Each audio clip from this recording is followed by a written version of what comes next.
예, 조금 전에 우동규 위원장께서 교육특구에 대해서 말씀을 하셨습니다만은 핵심적인 사항을 추가적으로 말씀드리도록 하겠습니다. 예, 균형 발전이 왜 중요하냐 하는 말씀은 위원장님께서 하셨기 때문에 넘어가고요. 무엇이 수도권으로 이렇게 지금 전체 인구의 반이 넘도록 집중하고 앞으로도 계속 집중할 우려가 있느냐 이제 하는 문제인데요. 두 가지 요소 같습니다. 하나가 일자리 문제, 또 하나가 교육 문제인데, 지방에 일자리를 만들더라도 교육이 정착하지 못하면, 그러니까 지역 주민들이 교육에 만족하지 못하면 여전히 집중화 현상은 계속될 것이다 하는 우려가 나옵니다. 그래서 예를 들면 울산에 양질의 일자리들이 대기업들이 많이 가 있고 또 임원들도 내려가 있습니다. 그런데 그 임원들이 울산에 가족을 데리고 와서 생활하는 경우는 극히 드뭅니다. 가족들은 서울에 있고 울산에 잠깐 내려갔다가 또 주말이면 서울로 오고 이런 식의 생활을 하고 있는 거죠. 이 말은 일자리 보담도 더 중요한 것이 자녀를 안심하고 교육시킬 수 있는 교육 환경의 조성이다, 이렇게 볼 수 있는 거죠.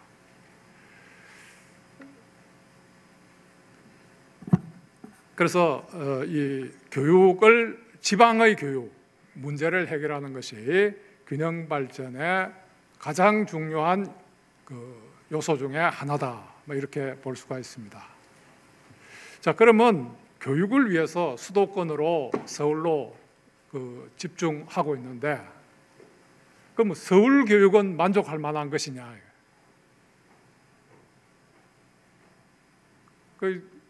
서울에 왜 그렇게 학원들이 많이 생기고 또 학교 교육에 만족하지 못해서 대안교육을 찾는 그런 교육 수요자들이 많으냐, 이 문제를 심각하게 생각해 보지 않을 수 없다.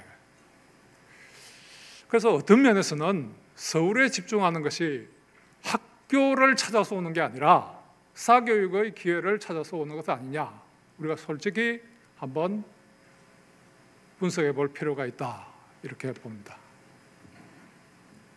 자, 그래서 우리 교육 문제의 본질, 왜 이렇게 되었느냐? 좋은 의도에서 그렇게 비롯된 겁니다. 교육 공급자들을 요거는 이렇게 하고 요거는 이렇게 하고 요거는 이렇게 하고 수업 시간은 몇 시간을 하고 교사는 어떻게 하고 교육 과정은 어떻게 하고 일일이 제한했더니 학부모들이 보니까 거기에 자녀들을 전적으로 믿고 보낼 수가 없다, 이런 결론이 된 겁니다. 즉 다시 말해서 교육 규제자들을 교육행정청, 교육부만 얘기합니다만은 이제 교육 자체가 되고 난 뒤에는요, 교육부 부담도 교육 규제를 더 만들어내고 있는 게 또 교육청입니다. 그래서 교육 생산자에 대한 규제를 하도 하다 보니까 교육 생산자들이 교육 수요자가 원하는 교육 서비스를 만들어낼 수가 없는 이제 그런 환경이죠. 이것이 근본적인 문제다. 그래서 학부모들이 원하는 선택, 만족할 만한 선택, 신뢰할 수 있는 선택을 할 수 없기 때문에 더 나은 교육을 찾아서 계속 수도권으로 집중하는 거 아니냐, 이렇게 보는 거죠. 그래서 이제 몇 가지 사례, 여기서 한 4가지 사례를 들었는데요. 어떻게 규제를 하고 있느냐? 그런데 이게 한 수백 가지 될 겁니다. 그 중에서 이제 몇 가지만 사례를 들어보면, 이 학교의 건물, 이거는 반드시 건물주의 소유해야 된다. 교육 생산자의 소유해야 된다. 이렇게 해서 오늘날 임대 시대에 전혀 맞지 않는 이런 이제 규정을 해놓고, 또 수익용 자산도 가져야 된다. 이렇게 해서 이 금전에 의한 학교 생산자가 되기 위한 자격을 대폭 제한해 버리는 겁니다. 그래서 의문을 제기해보면 교사와 교직은 반드시 설립 주체가 소유해야 되냐. 요즘 임대시대, 그래서 이게 우리 헌법재판소 판결도 나왔습니다. 신문사에서 윤정기를 소유하는 것이 임대시대에 맞지 않다 해서 위헌 결정을 했죠. 그럼 학교는 왜 건물을 학교법인의 소유로 해야 되느냐. 또 주체도 왜 학교 법인만 할 수 있느냐. 학교 법인보다도 더 신뢰할 수 있는 것이 뭡니까? 지방자치단체죠. 뭐 그래서 근데 이 시군구와 같은 기초자치단체는 지금 학교를 설치 운영할 수 없도록 막아놓고 있죠. 예. 그리고 학부모들이 우리는 이런 교육을 원한다 해서 조합을 만들어서 교육을 할 수도 없도록 막아놓고 있습니다. 즉 설립 주체에 의한 뭐 이러한 그 제한을 생산자에게 가하고 있는 겁니다. 그다음 두 번째, 정권이 바뀔 때마다 교과형 도서 때문에 굉장히 시끄럽죠. 그런데 왜 그렇게 되냐면 이 교과형 도서에 관한 법률 그 규정에서 아예 학교에서는 교과형 도서만 사용할 수 있도록 이걸 강제하고 있습니다. 그렇기 때문에 그리고 거기에 대한 규제를 뭐 심지어는 이 가격, 발행, 뭐 편제 이런 것까지 다 규제를 하고 있으니까 창조적인 교재를 만들어낼 수가 없는 겁니다. 뭐 요즘 조금 개선되었다고 하지만 그래서 이 교과서 사용 강제 또 교과서에 대한 지나친 통제 뭐 이런 것들이 교육의 창의성, 다양성, 자율성을 제한하고 있는 거 아닌가. 또 이 근본적인 의문으로 뭐 외국 선진국의 경우 보면 교과형 도서를 사용 강제하지 않는 나라가 대부분입니다. 이거는 하나의 그리고 교육관청에서 하는 일이 이러이러한 교과서는 이러이러한 내용이다 하고 선택권을 교육청이나 일선 학교에 돌려주는 거죠. 그런데 우리의 경우는 세부적인 사항까지 제한을 하고 있다. 또 하나 보면 설립 주체, 이거 아까 내가 설명을 이미 했죠. 그래서 학교 법인만이 설치할 수 있더라. 이렇게 이제 돼서 다양한 교육적 구상을 실현하는데 장애가 된다. 이렇게 볼 수가 있겠습니다. 자, 그다음에 이제 학교 학생 정원 문제. 그래서 이게 이 소규모 학교를 대폭적으로 통폐합을 하려고 했죠. 그런데 이때 이제 제가 한번 조선일보에 칼럼을 썼는데 이 소규모 학교든 어쨌든 동네에서 학교가 사라지면 지방도 사라진다. 이제 그런 칼럼이었는데 아주 반응이 뜨거웠습니다. 그런데 제가 그걸 하게 된 게 스위스의 어떤 레겐스베르크라는 인구 487명의 지방자치단체입니다. 그러니까 학생들이 17명인데 초등학교를 운영하고 있어요. 그래서 제가 물어봤습니다. 이 17명을 위해서 전학년이 17명입니다. 그래서 학교를 운영하는 것이 오히려 이웃 지방자치단체에 맡기는 게 더 경제적이지 않느냐 이랬더니 이분들이 우리도 그 고민을 수십 년간 해오고 있다. 그런데 만약에 여기서 학교가 사라지면 젊은 사람들이 떠날 것이다. 그러면 동네에 미래가 없다. 동네가 사라질 것이다. 이렇게 해서 유지하고 있는데 나중에 한국에 와서 이 학교를 다시 검색을 해보니까 스위스에서 가장 좋은 초등학교 중에 하나더라 하는 겁니다. 예, 그래서 왜 교육 특구를 우리가 해야 되느냐 하는데 아까 말씀드렸듯이 수도권뿐만 아니라 수도권 외의 지역뿐만 아니라 수도권 지역에서조차도 학부모들이 학교에 만족하지 못합니다. 그러면 학교에 대한 전반적인 교육 계획이 필요한 거죠. 그런데 이 규제들은 다 공익적인 목적을 실현하는 이유 있는 규제들입니다. 그런데 그것이 시대에 맞지 않는 경우도 있고 현실하고 맞지 않는 경우도 있고 학부모들의 수요를 만족하지 못하는 경우도 있어가지고 이제 학교 수요자들이 교육 수요자들이 만족을 못하는 거죠. 그래서 이것을 한꺼번에 하려고 하니까 여러 가지 예측하지 못한 문제들이 생길 수 있기 때문에 일정한 지역을 선정을 해서 거기서 다양한 교육 컨셉이 실현될 수 있도록 교육 생산자에 대한 규제를 획기적으로 가능하면 규제 제로, 학생들의 건강이나 안전에 위해가 되지 않는 한 규제를 풀어주는 그런 획기적인 정책을 해보고, 그래서 특히 어떤 지역, 이제 그런 정주 요건 개선을 위해서 이 교육 규제 완화가 획기적으로 요구되는 그런 지역에 설치해서 정주 요건을 개선시켜주고, 또 거기에서 실험해서 큰 문제가 없는 그런 규제들은 전국적으로 완화시켜주도록 그런 목적을 가지고 단계적으로 접근하기 위해서 교육 특구가 필요하지 않은가 이렇게 생각을 합니다.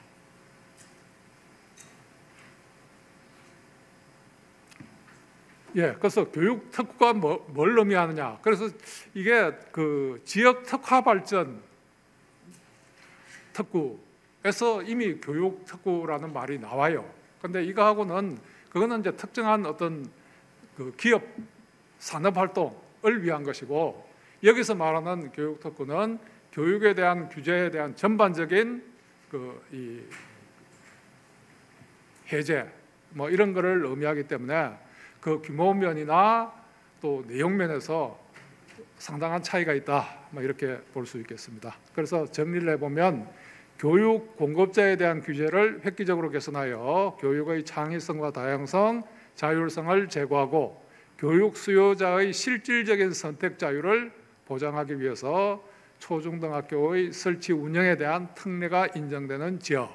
그래서 정확하게 얘기하면 교육 특구는 학교 특구를 의미한다 이렇게 볼 수 있겠습니다. 그래서 원래 구상할 때는 대학까지 함께 묶어서 이렇게 이제 연계를 해서 할 생각이었습니다만은 인수위 당시에서는 우선 초중등학교를 먼저 구상해 보자 이렇게 이제 생각을 했는데, 조금 전에 우동기 위원장님하고 복도에서 잠깐 말씀을 나누었는데 대학까지도 지금 아마 생각을 하시는 것 같습니다. 그것은 구성하기 나름인 것 같고요. 대학도 똑같은 문제를 안고 있기 때문에 묶어도 큰 문제가 없을 수 있다 이렇게 봅니다. 그런데 이제 정말 젊은 이 학부모들에게 가장 큰 영향을 미치는 것은 초중등학교죠. 정규 요건으로서는 초중등학교가 더 중요한 요건일 수 있다. 그 다음에 이제 또 다른 정책으로 대학에 대한 지원을 시도지사의 책임으로, 자기 책임으로 하겠다는 정책이 또 있습니다. 그래서 그것하고 어떻게 연결을 할 것인가 하는 문제 쪽에서 풀어나가면 되지 않을까 이렇게 생각을 합니다.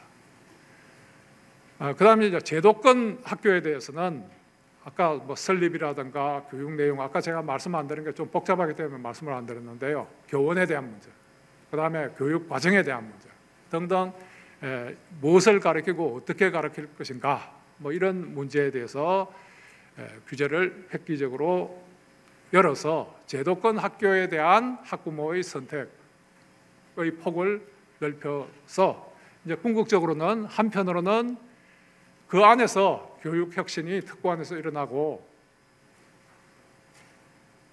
또 거기서 학부모들의 만족을 시키도록 이제 교육 주체가 이제 노력하는 거죠. 그리고 학교에 대한 통제는 자연적으로 학부모의 선택에 의해서 이루어질 수 있도록 하자는 겁니다.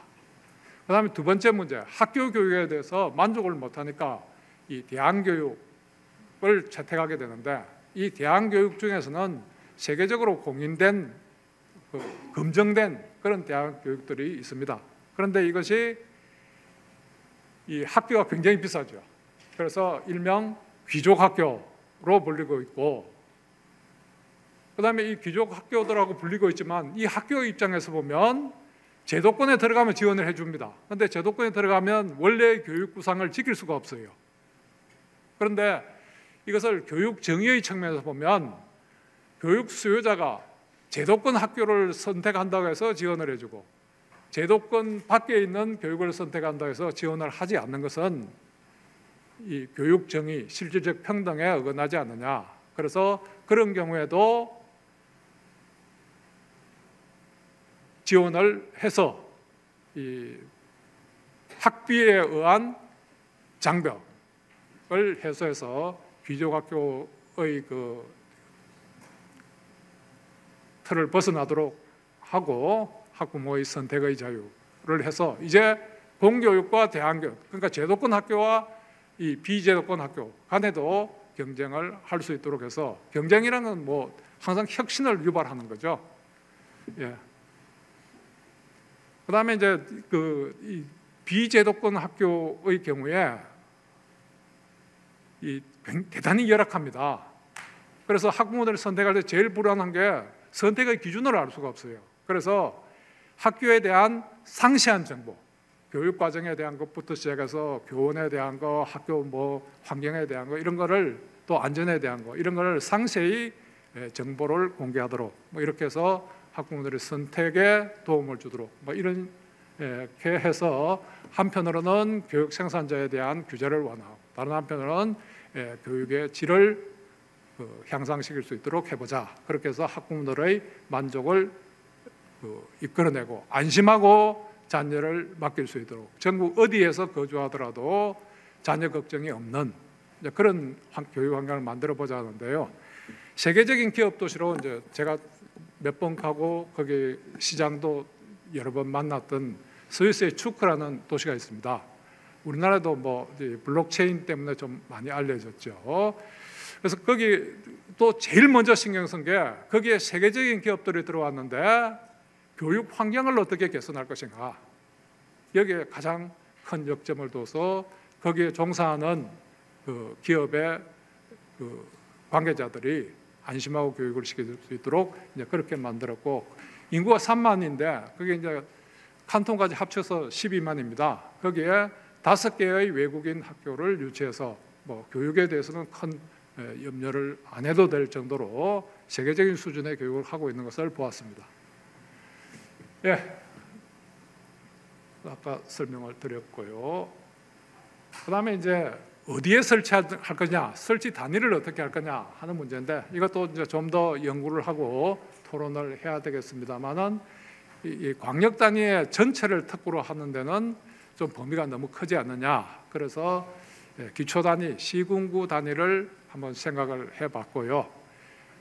또 경우에 따라서는 읍면 단위, 또 동 단위도 한번 생각은 해볼 수 있겠다. 뭐 이런 거고요. 그래서 어떤 지역에 할 것이냐, 교육으로 인해서 인구 유출이 많은 지역, 또 그 교육 문제로 근무지와 이 가족 거주지가 다른 그런 지방, 그다음에 또 이제 이게 그 지방에 열성이 있어야 됩니다. 교육에 목숨을 걸 정도로 열성이 있는 그런 이제 교육 개혁에 대한, 혁신에 대한 열의가 대단히 높은 지역, 뭐 이런 건데, 한 곳을 설정하기보다는 처음에 실시할 때, 처음 시작할 때 한 4곳 내지 5곳을 시작해서 서로 협력적 경쟁을 할 수 있게, 한편에서는 경쟁을 하고 다른 한편에서는 공동 대응을 하고 정보도 교환하는 뭐 이런 식으로 하면 좀 상승 효과가 있지 않을까, 이렇게 생각을 합니다. 시간이 됐기 때문에 이제 좀 요약해서 말씀을 드리면, 그래서 이제 이게 어떤 기관에서, 교육 특구를 어떤 기관에서 지정할 거냐, 또 어떤 절차를 거쳐서 할 거냐, 이런 구체적인 이제 내용들이 나와야 되는데, 그래서 이것을 그 가칭 교육 특구의 설치와 운영에 관한 법률을 제정해서 여기서 자세하게 규정하는 게 좋겠다. 그래서 기본적으로는 뭐 우리 다른 분야도 그 윤석열 정부의 이 균형 발전 정책의 핵심이 지방 주도의 그 균형 발전, 지역 발전, 거기에 합치되게 이 지방에서 기획해서 중앙에서 특구를 지정하는 이제 그런 식으로 진행하는 것이 바람직하지 않을까, 뭐 이렇게 생각을 합니다. 자, 그러면 어떤 우리가 기대의 효과를 가질 수 있겠느냐 하는데, 우선 교육의 품질이 높아질 것이고 주민들의 만족도가 제고될 것이다. 왜? 선택의 자유가 실질적으로 보장될 수 있기 때문에 그렇다. 그래서 이 교육 때문에 유입하는 인구가 좀, 제주도 같은 경우 보면 교육 때문에 제주도로 오는 경우가 늘었죠. 마찬가지로 이 교육 특구에서도 교육 때문에 오는 유입 인구를 늘리고 유출 인구를 줄이는 그런 효과를 기대할 수 있을 것이다. 즉 다시 말해서 균형 발전에 기여할 것이다 하는 것이고, 다른 한편으로 이 학교 교육의 문제는 지방만의 문제가 아니라 대한민국 전부의 문제다 이거죠. 그래서 교육 특구에서 검증된 규제 완화 이런 것은 전국적으로 확산시켜서 전국적인 교육 혁신의 계기가 마련될 수 있지 않을까 이렇게 생각합니다. 예, 감사합니다.